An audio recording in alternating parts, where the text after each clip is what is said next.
Hi. Do you think there is a need for a change in the quality of engineering education when it comes to tier 3 colleges? If the answer is yes, please stick around. I'm proposing you a project called wEngineer. The intention of the project is to impact engineering in third tier colleges. And how do we do that is by having a qualified minority of tier 3 being supervised by tier 1. And I understand that tier 3, tier 1 numbers are pretty big. They count in lakhs, but there could be some way uh, to impact. So now something very interesting is uh, what's not there currently with tier 3, or what do they have relatively a lesser uh, awareness in. One is in terms of skill set, second in terms of exposure to opportunities, and third is in terms of practical implementation expertise. Now, are there any other options for people to get leverage or get better at? There are many. Example, NPTEL, one among the best repositories of lectures and class recordings from the best of faculty throughout India. And but one thing with MOOC is the number of people who take up a course and complete it end to end. That statistics are very low. Another thing, many people choose a job-oriented training right after the graduation, but not during. And expertise in a specialization is relatively rarely observed when you consider and go speak to a graduate. I'm just speaking specific to the tier 3, and I'm speaking about the majority. Maybe you've not come across it, but I'm speaking about the majority. Uh, Lesser people consider to pursue research. That's one more aspect that is a significant concern, right? What if this gap can be bridged, right? What if a qualified minority of tier 3 can have access to tier 1 specialized expertise? One thing is we can move, we can bring in awareness in terms of the difference in the context that is there in what engineering is, and awareness in terms of the standards to look up to is a definite thing, and much equipped engineers is another thing. Now, I asked this question to around 200 people in interviews, and the answers are pretty biased in a few cases, and they're so much in sync in the other cases. I'm speaking about close to 98% people speaking about one direction, right? The hierarchy is framed, a few people say. A few people say the consent is for majority. A few people say success of a minority is highlighted all the time, and these problems are there in all the tiers. And a reason for entrepreneurship being low from tier 3 can be impacted if this can be addressed. And do a course, get a job is the funda after graduation. Resources in each tier are not the same. For example, the faculty infrastructure need not be the only aspect which defines the quality of education. We can come to it later, but tier 1, tier 3 graduates don't start at the same designation once they get a job. Trainings at tier 3 benefit a minority. Does the support extend by tier 1, if ever, land like an opportunity to tier 3 student? This is very interesting. And not everyone is equipped enough. Tier 3 might need a push or a guidance to catch up to the rigor that tier 1 is going through. And a few people say, are we too late? There are many disciplines to impact. How to do about it? Few people say a very significant thing. System has inertia. You're speaking about a system which has been working for many years. And yes, if I go back probably to the same seat that I used to sit during my bachelor's, pick the same guy and ask a question, I'm 90% sure that the average answer of that student would be close to my answer back then. Most important of all, the bias is something which is considered, which is acknowledged and kept aside. The idea of wEngineer is to emphasize on additional structure to impact the qualifying group right now. So let me give you a small picture of how I classified, right? Tier 1 is categorized as tier 1 is for premier institutes, IITs, central funded universities, few private universities which are premier. Tier 2 is state universities, to be deemed universities, newly established IITs, etc., and a few affiliated colleges as well. Tier 3 is mostly affiliated colleges. And let us think this 100 people are the ones which capture the entire diversity of an outgoing batch in a year. Now, let's see the numbers. So, let's see the student distribution. And I'm already highlighting that these numbers are approximates. So, tier 1 is close to 10%, tier 2 is close to 20%, and tier 3 is close to 70%. That means we're speaking about this big a ratio, this big a population versus this big a population versus this big a population. And this is really surprising. And let us even look into few aspects, right? I'm highlighting tier one is green, tier two is yellow, and tier three is red.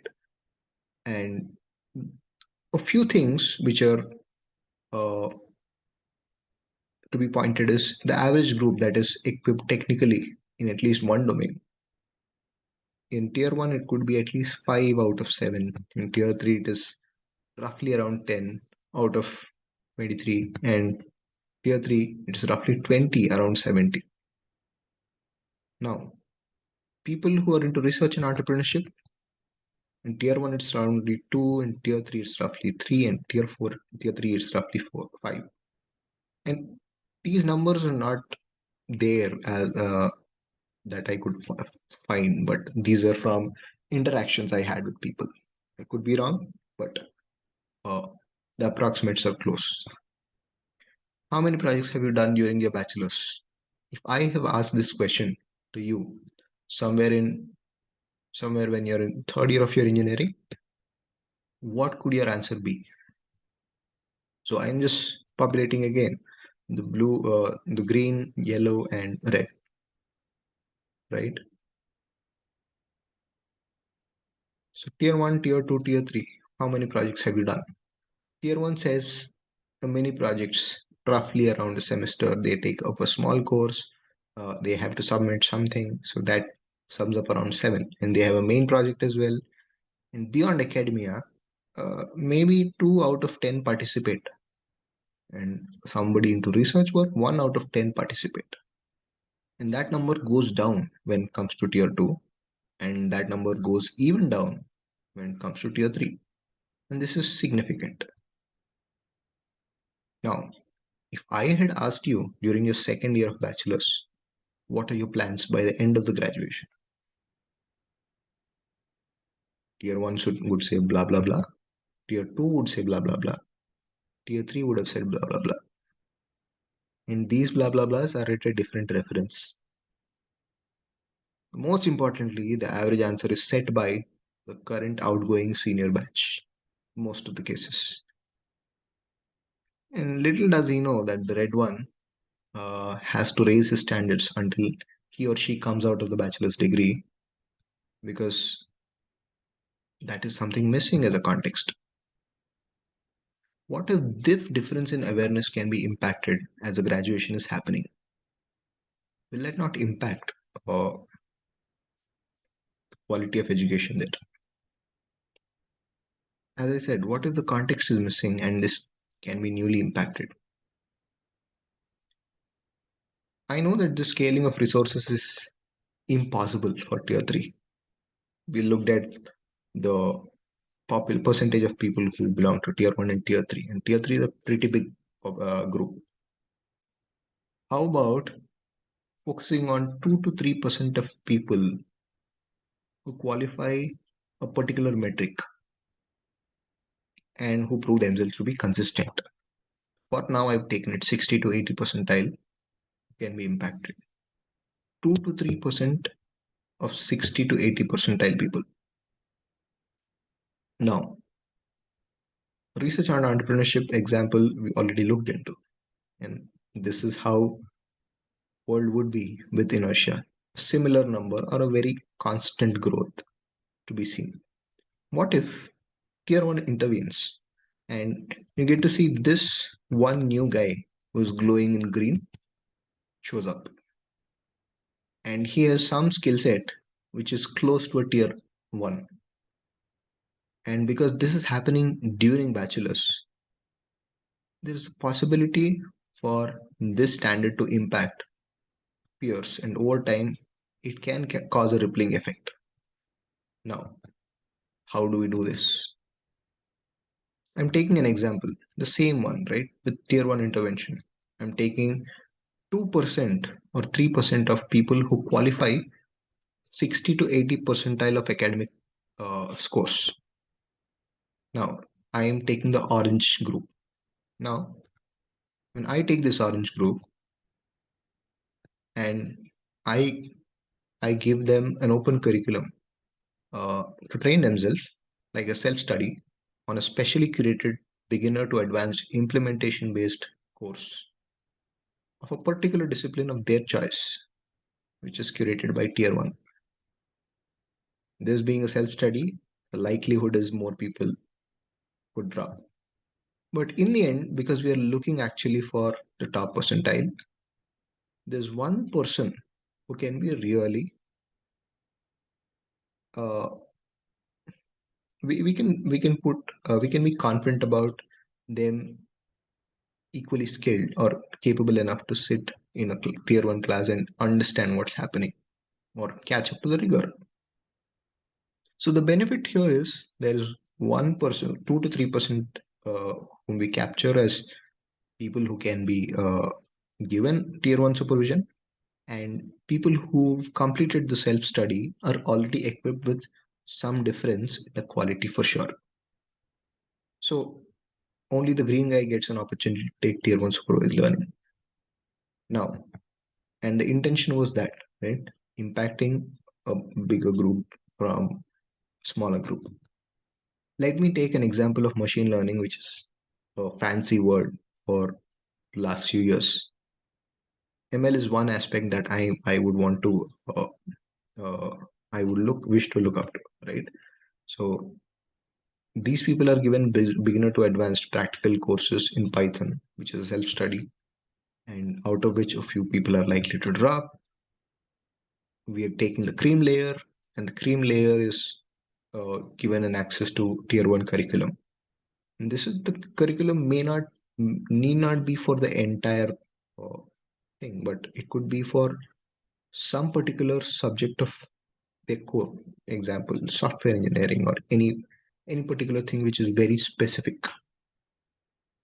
So once this is done, they can take up an advanced ML project in machine learning through tier 1 supervision.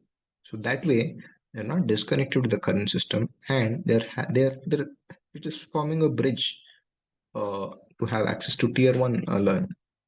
Now, what's likely happening is we have one or two people who can be impacted, and these people can cause a rippling effect over time, similar to how we saw before.